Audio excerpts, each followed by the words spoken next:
Well, the most recent data shows more than two-thirds of Chinese buyers paid all cash to buy property in the U.S., while the rest took out mortgages to finance their purchases. Let's look now at how investments by overseas investors plays out in American cities and communities that attract that foreign capital. Richard Florida is the founder of the advisory firm Creative Class Group, is the author of Who's Your City? How the Creative Economy is Making the Place Where You Live the Most Important Decision of Your Life. There's probably no greater expert on cities around. Richard, good to see you. This is a really interesting story to me. First of all, there's this issue of people who have money to invest choosing property in America. Brazilians do it, Russians do it, and now we're finding individual Chinese, not the Chinese government, not Chinese multinationals. America just seems to be a good investment to people with money.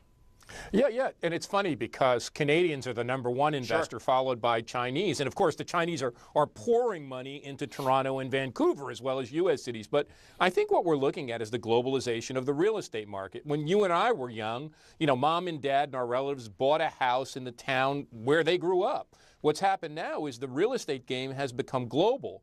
But it's not every city, and it's interesting. Of course, the Chinese are not just going to New York and L.A. They are putting that money in Detroit and Las Vegas, where there's great value.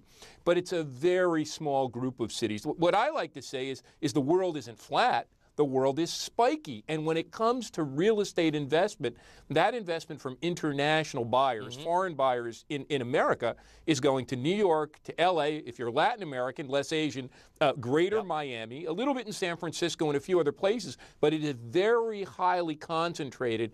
You know, the 6% figure was average. In some of these places, it's 25, 30, 40, 50% of all investment is international. But in most places across the United States, it's less than 3%. Well, you named a few cities, all right? You talked about New York, you talked about L.A., you talked about Miami, and then you talked about Toronto and Vancouver, all places where if you live in those places already and you try and buy property, you are in many cases competing with bidders from other places. So a whole lot of people who say this foreign money is bidding me out of the market.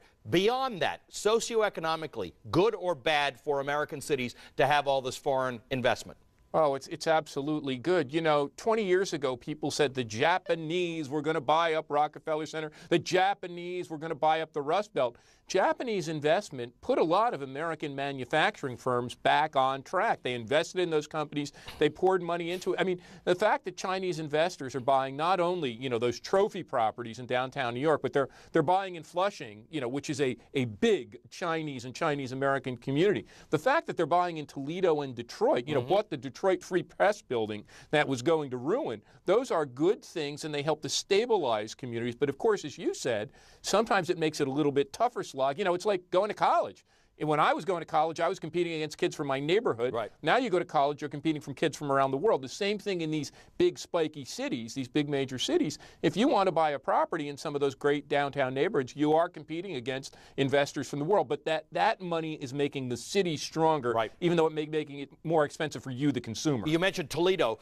You know, this is a city that suffered a lot. It was a big manufacturing city. It's now less of a manufacturing city. There's a waterfront area that the Chinese bought. This is, you know, Chinese bigger investors. These are not individual investors, bought in and hopefully will get developed over time. So double-edged sword. People worry about those prices going up, but it does put a floor on some of these depressed communities and gives some money to those places. And it's interesting where the money is going. It's going into the downtown locations of the big, great global cities, but it's going into waterfront areas. You know, one of the things we found is there's a great demand for waterfront, whether it's waterfront housing or waterfront retail, almost all across the country. And if you can get a nice site, you know, that's kind of quasi-abandoned on the river. But in general, it's a very, and the other thing is we know that one of the things that spurs economic revitalization overall, but in a distressed city, is foreign people, immigrants. Immigrants are a spur. You know, look at what happened in Toronto, a city we both know. 50% foreign-born, spurred that city, drove it, you know, created a great energy level. The more foreign-born people, immigrants you have in a Detroit, a Cleveland, a Pittsburgh, the Toledo, the better that city's going to grow, the more entrepreneurial energy it's going to have. Always great to see you. Thank you so much. Richard Florida is the founder of Creative Class Group. Good to see you, Richard. Thank you, Hey, if you're a small retailer in America, the next week might be make or break for you. Coming up, I'm visiting the owner of a small toy shop in America's heartland about what she's doing to compete with the big chains. Coming up on Real Money.